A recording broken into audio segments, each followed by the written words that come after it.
Given the current surge of the Omicron variant of COVID-19 worldwide, with a 7-day average of almost 255,000 cases in the United States, experts predict that this is the most contagious strain of coronavirus yet. The health minister where I live in New South Wales has said he expects everyone in the state to eventually catch the disease. Given this ramp up at the end of 2021, I thought I would go through the radiological findings of COVID-19 and the impact it has on your lungs.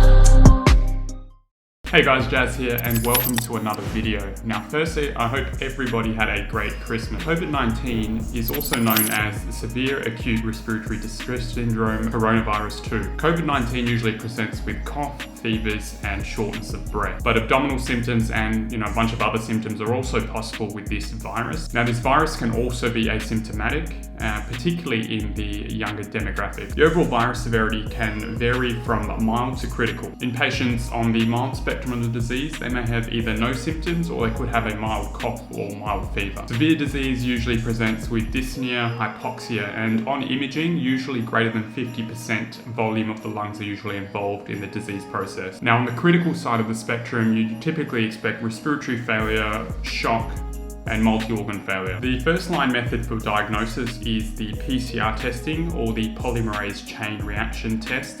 And this is usually done via lab work from either usually both of a deep nasal and oropharyngeal swab. AKA, this is usually the swab that goes up your nose and it feels like it's touching the front of your brain. Now with this PCR test, it is usually very specific, but sometimes the sensitivity can be a bit variable, which usually means that sometimes the result may come back as negative, but the patient is actually positive for COVID-19. Which is obviously not ideal. And typically on blood panels or blood works that you might get in hospital, usually it will demonstrate a lymphopenia and an elevated CRP.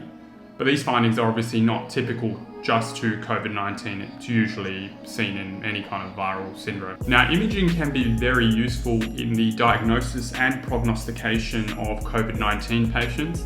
And I'll go through some of the findings that you might expect to see in patients that are positive. So firstly, let's go through chest x-rays. Chest x-rays can actually be quite insensitive and can also just be normal on initial presentation or early disease, but the findings can progress quite rapidly as the disease also progresses. So here is a case study that shows just that. In this instance, a 72-year-old patient presented to the emergency department with fevers of up to 38 degrees Celsius and dyspnea. On examination, the patient's oxygen saturations or SpO2 were 85% and they were markedly tachypneic with a respiratory rate of approximately 30 breaths per minute. Now let's look at the serial chest x-rays. So on admission, we can see that there is ill-defined bilateral alveolar consolidation with peripheral distribution and more pronounced on the right side. 4 hours later, we see there's radiological worsening with lower lobe predominance. The patient deteriorated, and as we can see, there's an endotracheal tube and a central venous catheter which has been placed. Now at 24 hours, there is bilateral alveolar consolidation. 48 hours, radiological worsening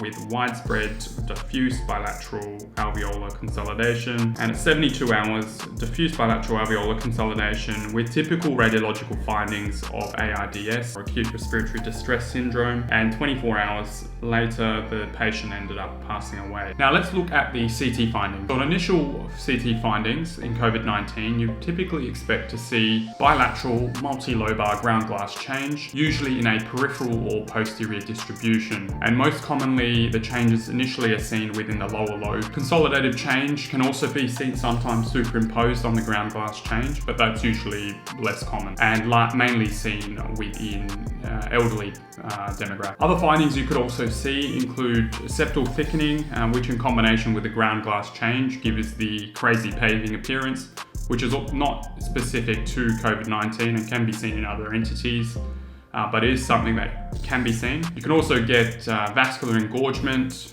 bronchiectasis, pleural thickening, or a predominant subpleural involvement. These, as I mentioned, are less common and typically are seen as the disease progresses. There have also been instances on imaging where either a pleural effusion, pericardial effusion, lymphadenopathy, cavitation, or even a pneumothorax has been seen.